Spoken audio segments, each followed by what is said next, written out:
అలసిన వానికి ఓరడించు మాటలు. సహోదరుడు భక్తి సింగ్ గారి పరిచర్య నుండి సేకరించిన అనుదిన ధ్యానములు. డిసెంబరు 7. యెహోవా మాత్రము వాని నడిపించెను. అన్యుల యొక్క దేవులలో ఏ దేవుడును ఆయనతో కూడా ఉండలేదు. ద్వితీయోపదేశకాండము 32:12.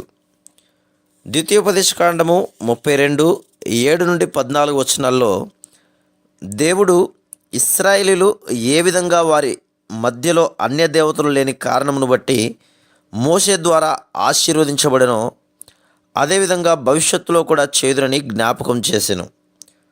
వారు వాగ్దాన దేశంలోనికి ప్రవేశించక ముందు దానిని జ్ఞాపకం చేసుకొనవలెనని కోరెను.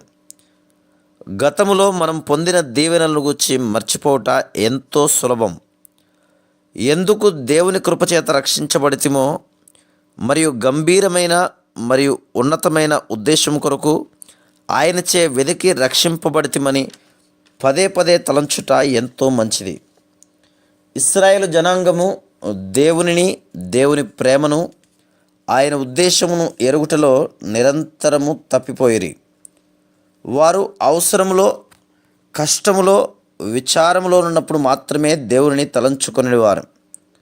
వారి ప్రార్థనలకు జవాబులు పొంది వారి మనవులు తీర్చబడిన వెంటనే జీవము గల సత్యదేవుణ్ణి మరచి అన్య దేవతల వైపు తిరిగేవారు.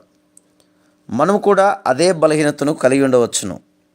మనము ఆయన ప్రేమను, నమ్మకత్వమును రుచి చూచి అనుభవించిన తర్వాత కూడా ఏ విషయము లేక వ్యక్తి లేక కోరిక లేక సంఘమైనను దేవుని యెడలనున్న ప్రేమను మరియు నమ్మకత్వమును బలహీనపరచునో అదే మన జీవితంలోనికి అన్య దేవతగా నుండును.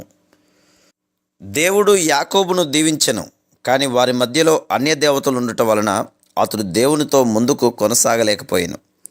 ఆదికాండము 35:2-4 వచనములు. అతడు ఊహించిన వాటికంటే అధికముగా దేవుడు గొప్ప ఆశీర్వాదములను ఇవ్వగోరినను అతడు వాటిని పొందడి స్థితిలో లేకుండెను. మనము ఎన్నో ఆశీర్వాదములను పొంది ఉన్నాం. ఇంకను ఎన్నో మన ప్రేమగల రక్షకుని యొద్ద నుండి పొందుటకు మన జీవితంలో కూడా అన్య దేవతలు ఉండటను బట్టి ఆయన మనకిచ్చుటలేదు. దేవుడు యాకోబును పెనూయేలు వద్ద కలుసుకున్నప్పుడు అతని పేరును ఇశ్రాయేలుగా మార్చెను, అనగా దేవుని రాకుమారుడు. దేవుడు యాకోబును బేతేలుకు తెచ్చుటకుగాను ఎంతో అధికముగా ఇవ్వగోరెను. ఆయన అతనిని కలుసుకొని దీవించుటకు బేతేలు సరైన స్థలముగా నుండెను. షెకెములో యాకోబు భౌతికముగా అభివృద్ధి చెందినను ఏ కొరత లేకుండెను. కానీ దేవుని దృష్టిలో అతడు ఆత్మీయముగా ఎంతో కొరత కలిగి ఉండెను. అందుచే ఆ స్థలమును వదిలి బేతేలుకు వెళ్ళమని ఆజ్ఞాపించెను. దేవుడు ఏర్పరిచిన స్థలము బేతేలు కనుక యాకోబు బేతేలుకు తిరిగి వచ్చే వరకు ఆశీర్వాదములను పూర్తిగా పొందలేకపోయెను. Praise the lord.